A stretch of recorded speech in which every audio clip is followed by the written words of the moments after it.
Hello everyone, welcome to Netcore's webinar.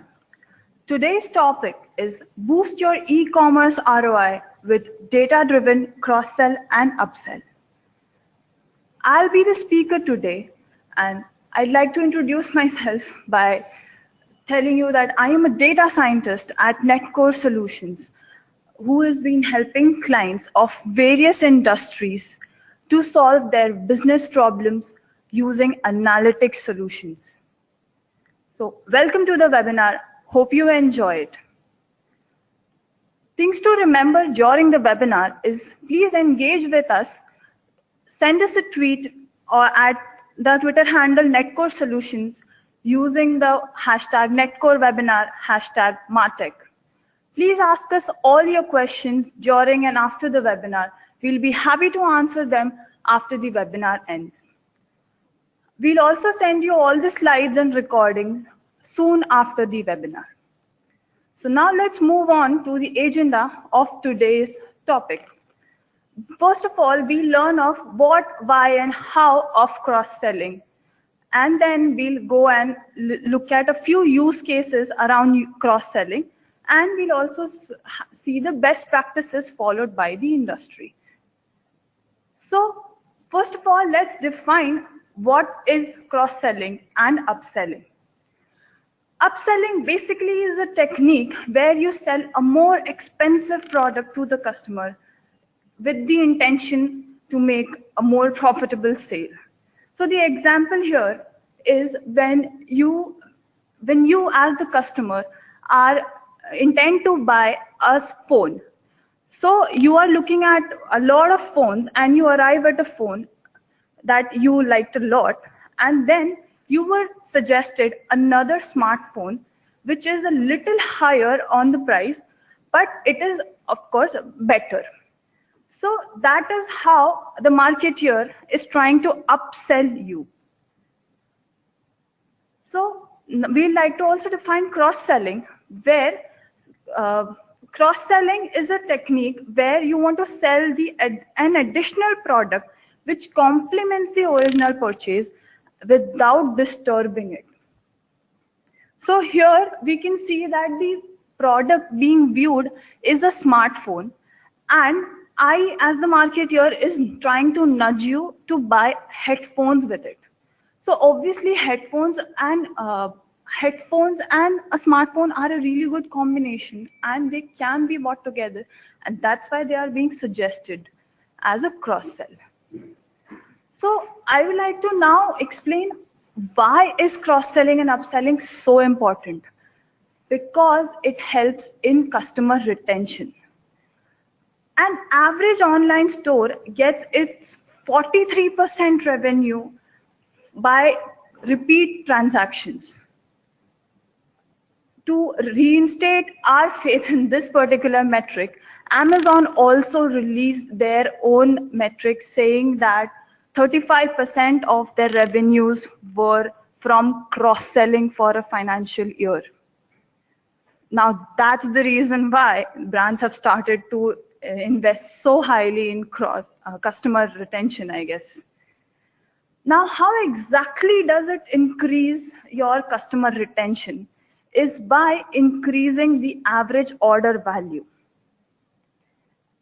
Now, I, as a customer, wants to buy a sports shoe.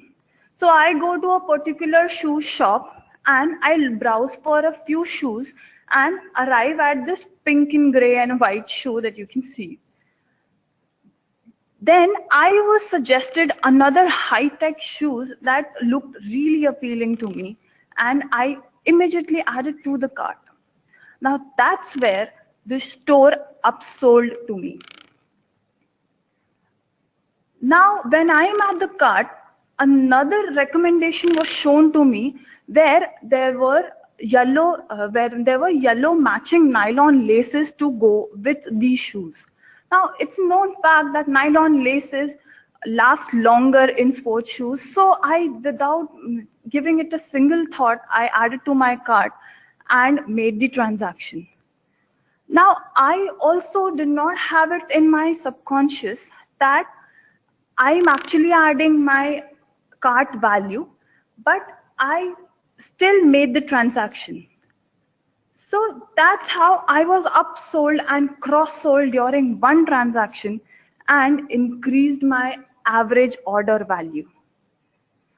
The second point where customer retention comes into picture and how it increases, how cross-selling increases customer retention is by improving customer lifetime value. So when I have a transaction history with a brand which sold me a laptop 6 months ago, the same brand sent me an email asking me to buy an antivirus because they know that the free antivirus that comes with a new laptop will expire soon. So they sent me a very relevant recommendation, and when I bought the particular antivirus, I increased my customer lifetime value. Now, why does it work? Has been proven by stats that an existing customer has a higher probability of buying, which is 60 to 70%, as compared to a prospect, as compared to a new customer who has never made a transaction with me, which is just 5 to 20%. Now, without any further delay, let's get into the details of how do we exactly cross-sell. Now, the simplest techniques to increase the sales would be just to suggest the next higher end model when a prospect is on your e-commerce store looking for a product. So for this example, I am looking for a red t-shirt and I was suggested a nice chiffon top of the same color and I really liked it. So I was here upsold. Now, this is an effective technique if this is an ineffective technique because I might have different interests. Like I don't want a chiffon top, I want a basic t-shirt. In those cases, in such cases, this won't be a relevant recommendation. Now, the second suggestion would be just to add the on-product copy as another recommendation when I am looking at one purchase. So, for example, when you go to a shopping mall, you look at a particular shampoo, and at the back, it's written that this shampoo gives best results when used with the conditioner of the same brand. So that's the best recommendation here. But you are not just going to recommend one item, you will recommend 2, 3 or more. And that's when these kind of recommendations won't be the best fit. Also, when this won't work is when the product is not black and white. The product has to be, if it is vague, like the t-shirt described above, it won't be the best recommendation. So for you to have the best recommendations and to upsell and cross-sell most effectively, you will have to have a system that has all your business intuition in place and give the right recommendations at the right time to the right user. So let's talk about that system that does this. This system is called a recommendation engine, which uses knowledge discovery techniques to make personalized recommendations for suggesting products or services or information during the visit from the prospect.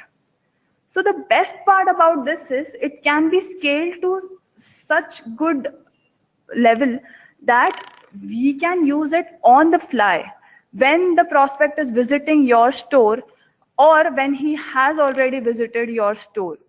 So to enable this kind of engine, there are two major techniques used.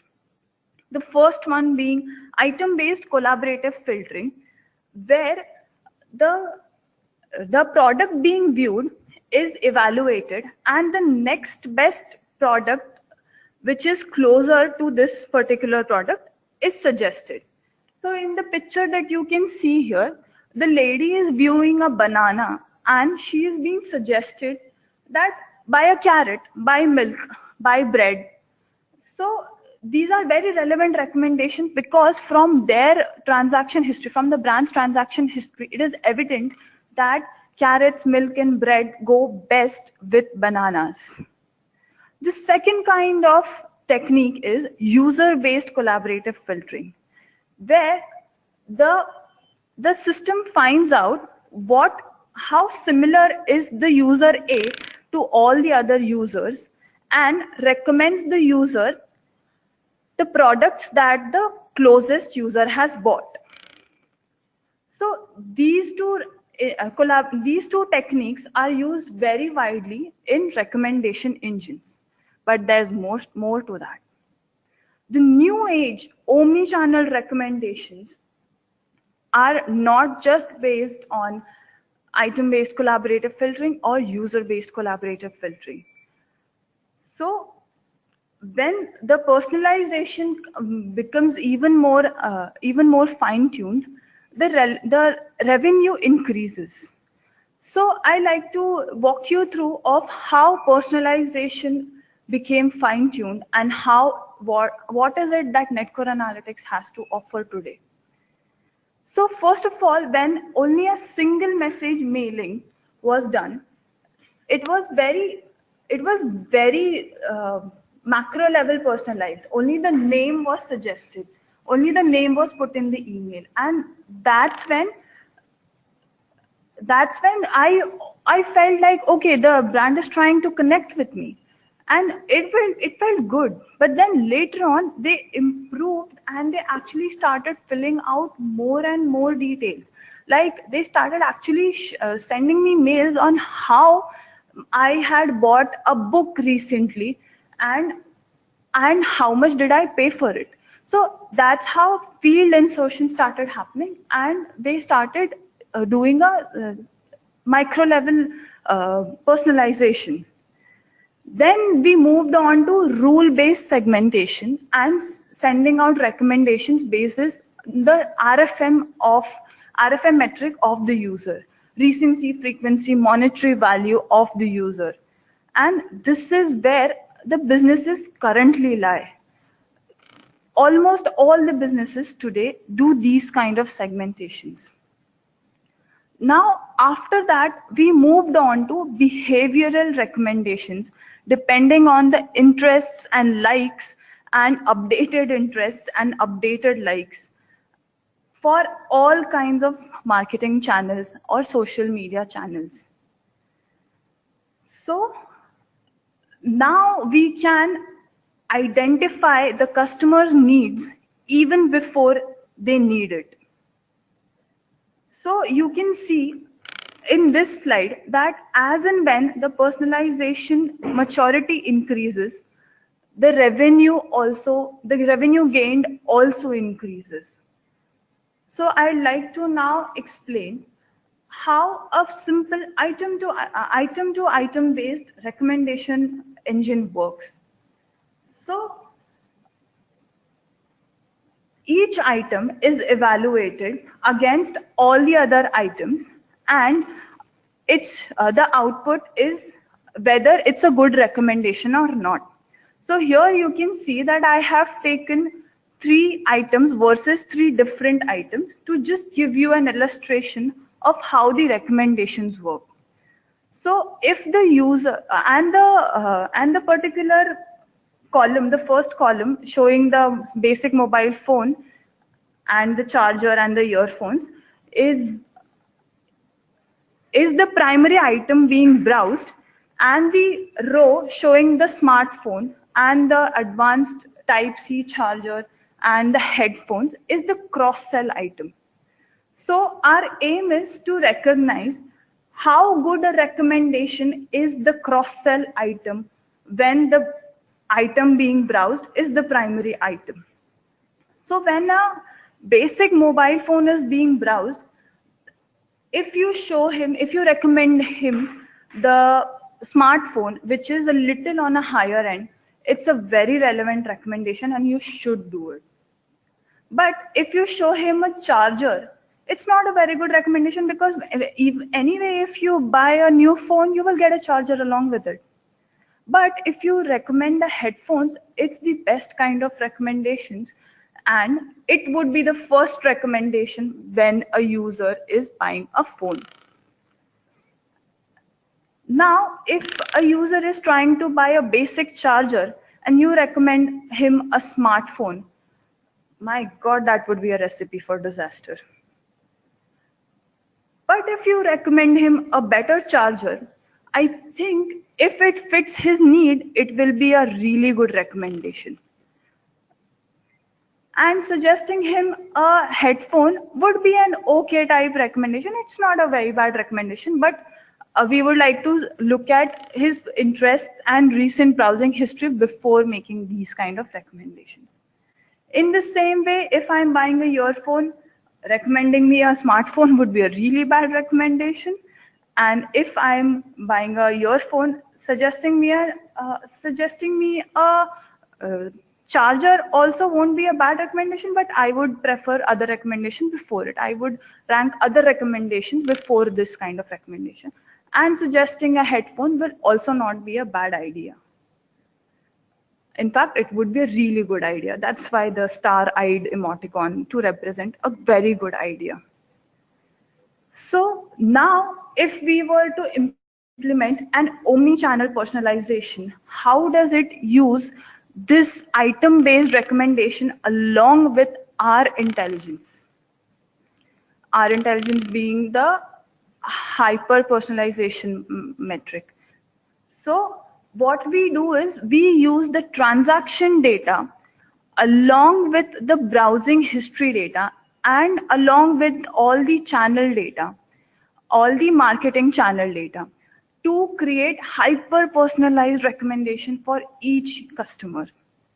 So if a prospective customer who has a transaction history with you of buying beauty products lands on your social media page and is browsing for ballerina shoes, you get all psyched that, oh, she might have a higher propensity to buy soon. And then you go and see that she has actually logged into your website. You would be so excited that, okay, she is finally here to buy. And that's when the personalized, hyper personalized omni-channel recommendation engine starts to work, and it starts gathering data about what to recommend to her, because you would not want her to go away. What you derive is that she has bought a lot of beauty products and has recently liked ballerina shoes post on a social media page, and now is looking for dresses. So the intuition you get is that, okay, she wants shoes to go with a dress. So you suggest her the best dress you have and the ballerina shoes, which has been derived from the social media page, not the website. This is a very, very unique thing, and very few brands in the world do it. So I would like to give you a more detailed view about this by showing a few use cases. When you are using a mobile app, all your behavior has been captured. So I have all the data that you have given me by browsing on the app, and I have it in a very very micro level details. So what are the kind of features that I have, and how do they affect my recommendation engine? So I have for customer A that he takes discount 50% of the time when he makes a transactions. He transacts on weekends, and he always prefers electronics products, and he buys premium electronic products. He also spends 2 hours before buying a product, and his average value of transaction is 10K rupees. To give you a perspective, If you were to buy an iPhone, if you were to buy an iWatch, Apple iWatch, it would cost you 30K Indian rupees. So he's spending one third the amount of buying an iWatch for buying electronics. You better be careful when you send him recommendations, because he might, if he goes away, it won't be good news. So based on these observations, the recommendation that I make is, please display him the products which are 20% costlier than the products that he is viewing, and send him a lot of communication on weekends. Don't disturb him on the weekdays. That is the change in the recommendation engine that I'm bringing, which is already running an item-based collaborative filtering on the backend, at the backend. So in the same way, I would like to change my recommendation for the customer C as well, because even she buys a lot of apparels and she spends 7,000 rupees for each order. And she is also a discount seeker, and I would want to get her back. I would want to get her to transact.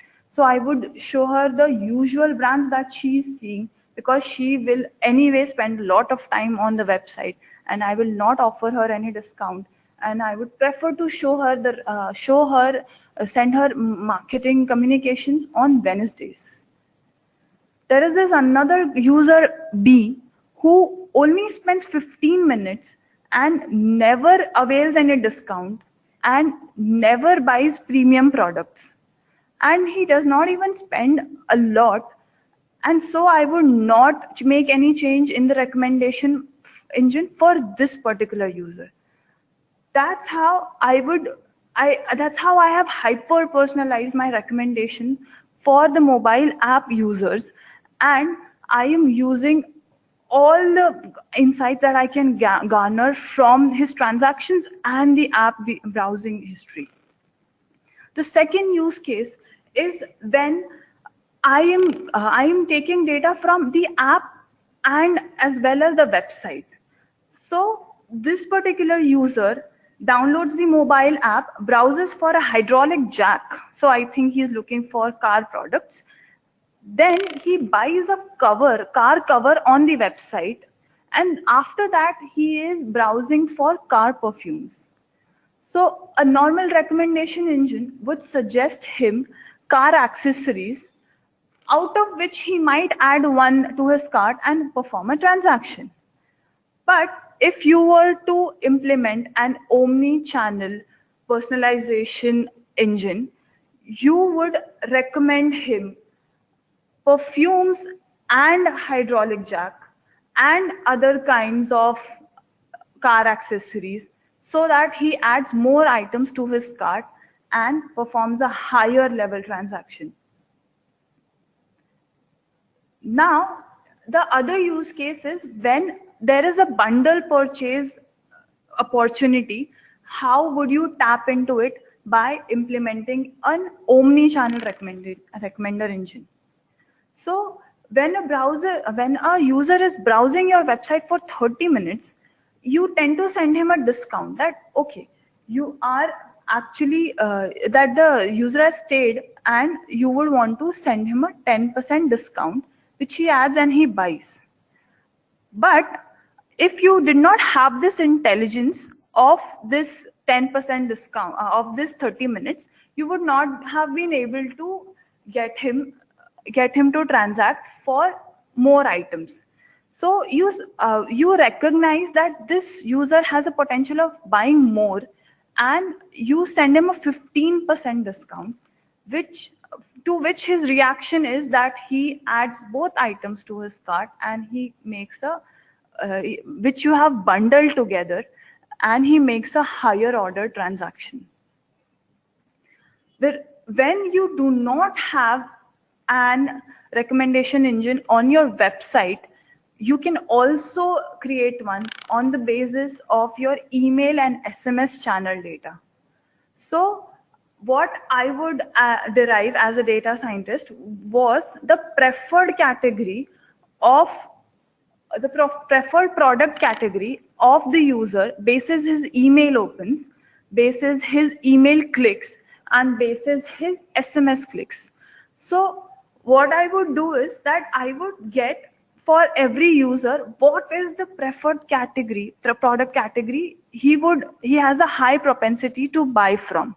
So user A seems to have a high propensity to shoes and no propensity to any product when we look at the SMS data.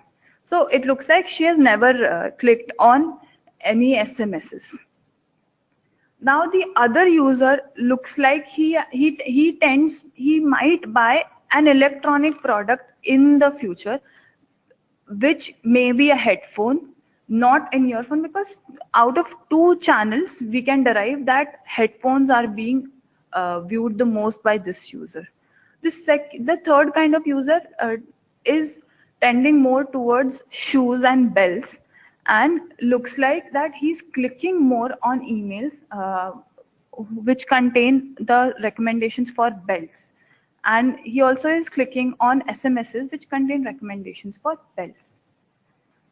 So these are the use cases that I had to showcase, and I would also like to show you a few, walk you through a few best practices that are followed definitely by any brand when they are cross-selling and upselling. So the first of all, do not upsell on the cart page, but upsell on the product page, and place upsells when the cart has been abandoned and when you have sent a mail to the user that your cart has been abandoned. This is one of the best practice to follow. Also promote your most sold or most reviewed products before the others. If in case of a tie in the recommendation engine, choose the product where the product has received more reviews as compared to the other product. Make sure that the upsells are not more than 25% costlier than the original product, or it will turn him off and he will not take bait to the upsell offered. Also, when you have customer personas of your users, please use them because it helps for hyper personalization. When you are cross-selling, please always offer a cross-sell at the checkout page, not at the product page. It has been proven that while checking out, 4% of the customers tend to add a product that has been cross-sold.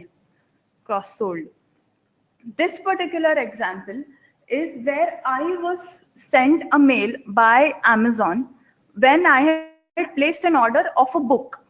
So you can see that, okay, you can see the shipment and the delivery details, and then there's a small tab where there are recommendations. Now a car is being recommended to me because my brother had gone and bought a toy car, and you can see the price of that car is lesser than the book that I bought. So my next recommendation is, please suggest cheaper items than the item in cart when you are cross-selling. And the last bit of advice is, please go for the easily forgotten items. Like when I'm buying a pant, please recommend me socks. Please recommend me belts. Because you tend to forget socks with pants. You tend to forget batteries with a camera. So always go for the easily forgotten items when you're cross-selling. Now, there are a few caveats in cross-selling which you should pay attention, because it's all in the details. Never start recommending before the customer has chosen a product. Never ever show a recommendation on the home page. Always show him a recommendation when he has actually gone and shown some interest in a product. Always show less than 5 recommendations, because the more the number of suggestions, the more confusion caused. Do not confuse your customer. He will not make a decision. He will not transact. So in conclusion, I would like to say that cross-selling has been tagged as being an unethical practice, which I disagree, because if you cross-sell in the right way, you end up actually you actually end up leaving a good feeling with the customer. You know, they're just simple recommendations, like when you're buying a laptop, don't be reckless, buy a new cover also for your laptop. This is what the recommendation is trying to say. When you're buying a new printer, if the recommendation is suggesting you a cartridge to go with it, it's a really good recommendation. It works, and it is not trying to make just a sale, it is trying to actually solve your problem. And when you're upselling, I think that it also enables you to make better choices when you're upselling. Like the purple shirt that I am suggesting is better than the blue shirt that you are looking at. I think it might go well with your taste. So with this, I would like to end the webinar. If you have any questions, please fire away. I will welcome any questions.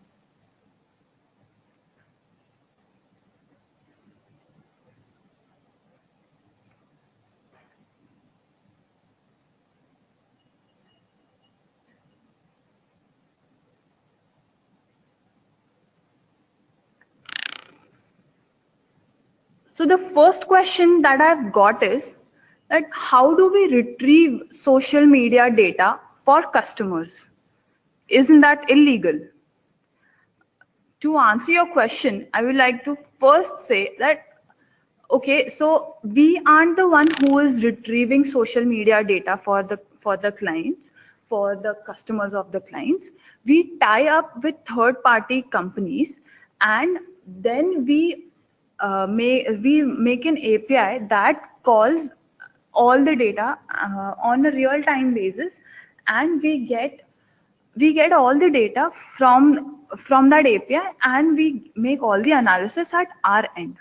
And it's perfectly legal, and a lot of companies worldwide are doing it.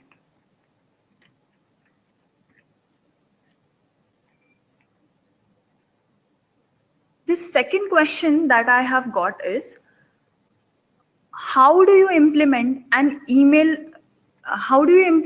recommendation engine with email preferences? And what is the need for it? So as explained in this slide, email preferences come into picture when the client that we are partnering with does not have a website-based recommendation engine in place, and we want to still make an omni-channel recommendation engine for them. So what we do is we categorize the landing page URL and the subject line of all the emails sent and all the SMSs sent, and whenever the opens and clicks are occurring, we capture all the categories along with the time taken for the customers to respond, and we create a likelihood matrix for all the customers that this particular product, this particular user has a high likelihood of responding to this product category, as in the shoe product category that I had talked about in my slide, and a low likelihood to respond to the belts product category that I had talked about. In the same manner, we do this for SMSs as well, and we build a recommendation engine out of it, that this is the kind of product this is the kind of communication they like to consume, and that's how they are highly likely to transact in the same product category.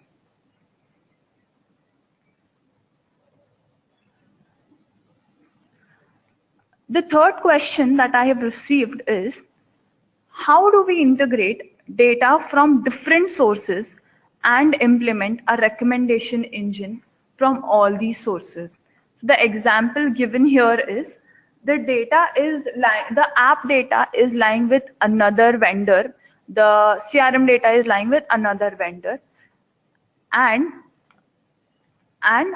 we want to integrate it and create a unified view out of it. So actually, there was a webinar taken by Avdut, which solely talked about creating the unified view. Avdut is our chief marketing technologist, and he talked about solely creating the unified view by using all the marketing channels data, and that is one approach to it. There is another approach to it where we have an API integration with all the sources of all the data lying in different silos, and we can combine them and form one single unified view of all these data on our servers, and then present recommendations based on all these combined data points. There is also this another particular approach where we could give the analytic solutions on all the different silos if it doesn't work out for the particular technology the brand is using. So for example, if the brand is using SAP or GA, they have the technology has a limitation that they do not provide data. So we could also give them different kinds of outputs, different visualizations on all these silos of data.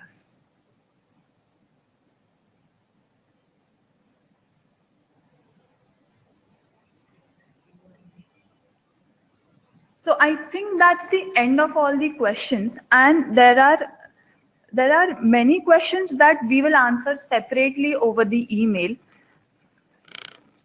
because we have a time crunch. So I'd like to thank you all for joining, and we will email the recording and the slides to you soon.